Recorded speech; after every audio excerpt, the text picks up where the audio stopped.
Hi, and welcome to Qigong Live Online. This is the beginner series. So we've done the stances, we've done the breathing, we did the opening gong, which is the bow, which puts us in position. So the next one we're going to do is about, just talk briefly, well not briefly, a little bit about Qigong and how we move in Qigong and understanding the principle of movement in Qigong. So in the Qigong theory and traditional Chinese medicine theory is we talk about the energy of the body. And we believe that the whole body is just like a big wet cell battery. We just all power. And the power drives everything in the body to make it function. So the power makes the heart beat, the power makes the lungs breathe. And so all the functions of the body, everything is created by an energy that circulates through the body and governs by that. And the Chinese have spent a long time, thousands of years, of perfecting the understanding of this energy field and our energy body and how our body functions energetically. It was interesting, I was talking the other day about in the Western medicine pictures or how they've done it. You have, if you see the body mechanism of in Western medicine, you talk about the skeletal system with the bones, the circulatory system with the blood, the lymphatic system, the endocrine system, the digestive system. But in all their systems they have inside the body, they don't have the energy system. They have the nervous system as well, but not the energy system. It's not theirs. They don't have a model of it. But Chinese have perfected the model of the energetic system, and they base their whole foundation on the energy system, which is interesting that the West have never even gone into the energy of the body and actually created pathways of where energy is. It's a Chinese thing. So they, as I say, they've got mastered this one. They've spent a lot of time on it, so they understand it pretty amazingly, and how it all interacts with you. And Chinese believe if the energy levels is right, if your energy in the body's high, your battery's full, and you've got lots of energy, and all the meridians are unblocked, then you're not going to get sick because everything's working. All the rest of the systems, all the blood, the bones, and everything else are all functioning properly because they're getting enough energy to function. They believe that when the energy's low, then the digestive functions don't work so well, or the immune system doesn't work so well, or the blood doesn't circulate so well because it just doesn't have enough energy in the body. So they come back to balancing, get the energy right first, and then anything else works itself out. So I love that. I love the idea of the concept of that. So taking that in mind, we're going to learn. So when we're moving in Qigong, we're not using muscles. The idea, we are to start off with, but the idea is we're learning how to move the energy in our body, not move our arms, not move the muscles and the ligaments and the tendons, even though we are doing that. But the idea is we're trying to work out how to get the energy moved through our body and free course all the energy so there's no blockages in your arms, no blockages in your digestive system, in your elimination system, and your legs. So everything, and no blockages in your mind as well, of course, to get everything flowing through your head so you have clear thoughts and understanding.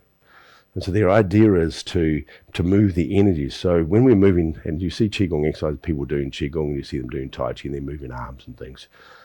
And it's not a physical, what we're trying to do is move the energy in that place, not the physical part of the body. So when I bring my arm up, it's not a muscle exercise, it's an energetic exercise. And what I'm trying to do is to get the muscles to disengage and just let the energy do it by itself. And this is what happens in time for people who have been practicing Tai Chi or Qigong for a long time. What happens after a while is the arms start moving by themselves without you engaging muscles. They just float by themselves. They come up by themselves energetically, and then they go down energetically.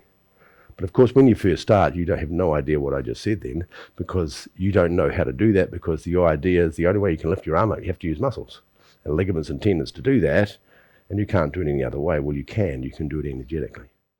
So we talk about using the muscles to move our body, and this is what we normally think we have to do when we're walking, when we do anything. When we lift our hands up, we think muscles do it. But as I say, in time, the energy will just start moving, and your arms will just float by themselves, and they'll move by themselves, and we're trying to work out how to do that. When we initially start moving, if you move an arm, you send a message from your mind to your arms, hopefully your arms listen, and you lift your arm up. And what we think of as what we're doing is we're sending a message to our muscles and our ligaments, and we're moving our arm up because of muscles and ligaments. It's actually not true. When we send our message from our mind's message is an energetic message. It's not a physical message. It's an energetic message we send from our mind through our people sort of say through the nervous system, but I'll say through the energetic pathways. energetic pathways in my arms, and the energy moves first, and then the muscles guide the energy. I'll say that again so you can hear me. So what happens is when I send my mind's message to my arm, it says, okay, please arm, move. The arm will move, but it moves energetically first, and then the muscles just ride it. They ride it how fast it goes.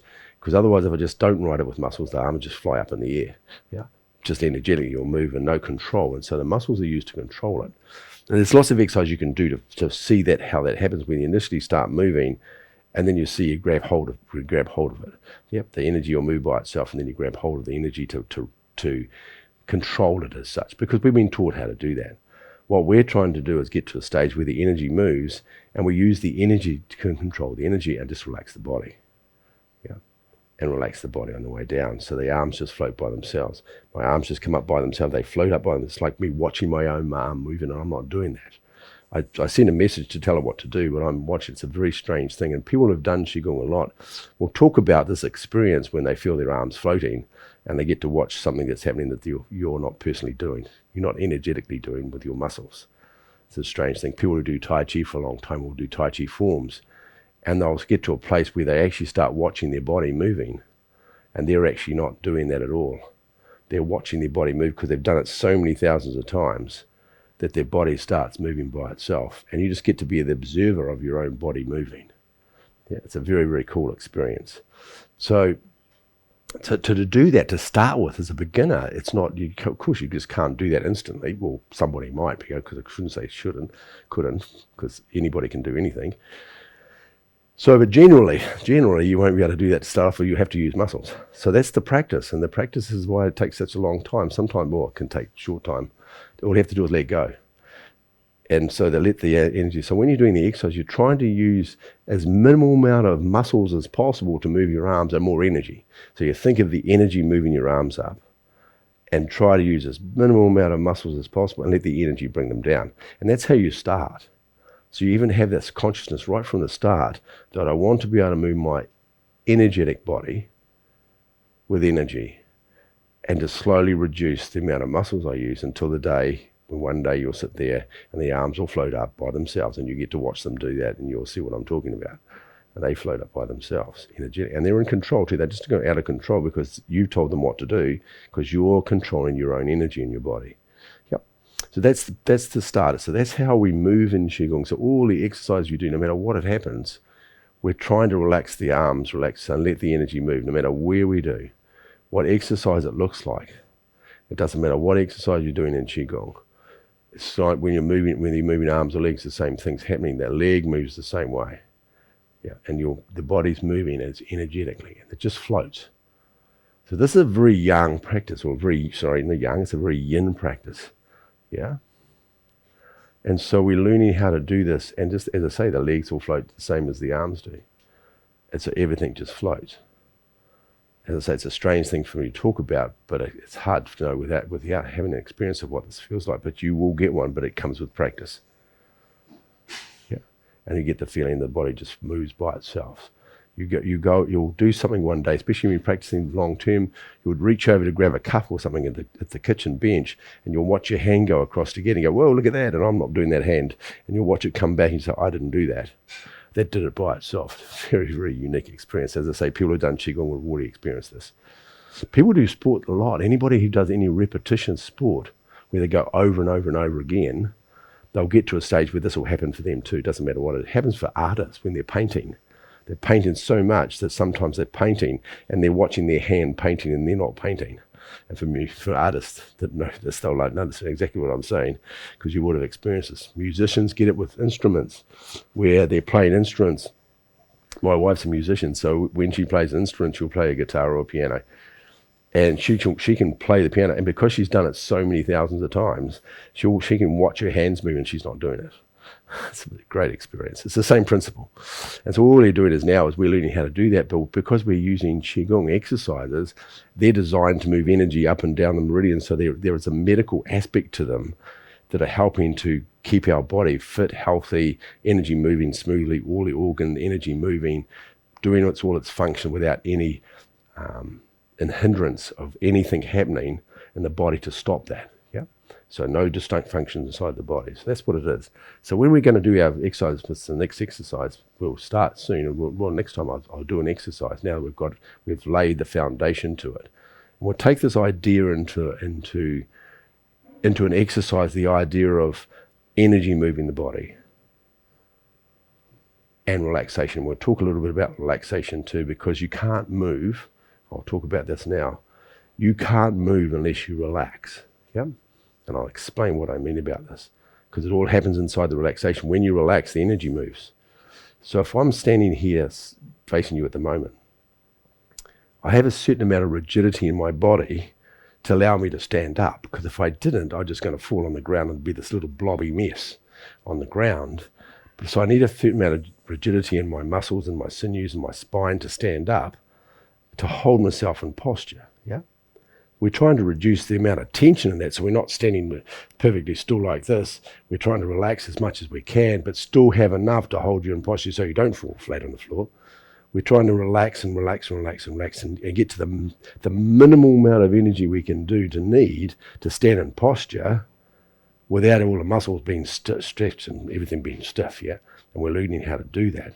So when we get to that place, then of course the body's going to move a lot easier because the relaxation's happening. But we can't move without relaxing. So example of that, now that we've stood in our posture, we're holding posture. If we want to move somewhere, I'm just going to go to the side. If I want to move to the side from here and just move it. Now it's easy to do, you just move to the side and you move back again, which is really simple. But to do that, you actually have to let your muscles go, otherwise you're not going to move, because your muscles are holding you in form. And to move, they've actually got to relax so you can move, otherwise you can't move, you just stay where you are. You'll go, okay, relax, move, and you just stay where you're not doing anything. So you actually have to relax and then move the body. As I said before, you relax, the energy moves first and then the muscles control it at the start. So you have to relax first to move. So to do anything, you have to do any physical movement before you move, you have to relax, because you can't move, you're just going to stop. If I hold the hand like that, I can't move that arm unless I relax. As soon as I relax the tension in the arm, it just starts, I can move it.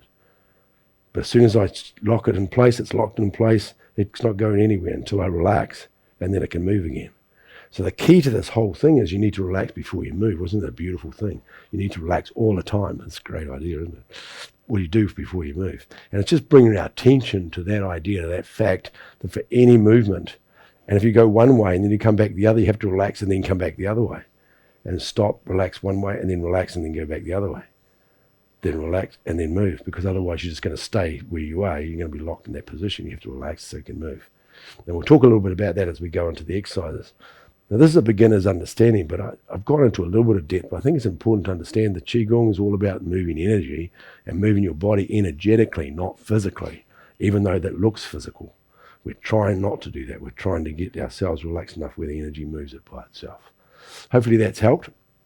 It was a bit of a long-winded thing, but hopefully you got what I'm talking about. If you didn't quite understand it, because I do talk quite fast sometimes, go back to the start and watch it again. It'll be very cool. If you have any questions, please send me a message and I'll explain the answer to that. Cheers. Have a beautiful day, eh? Bye-bye.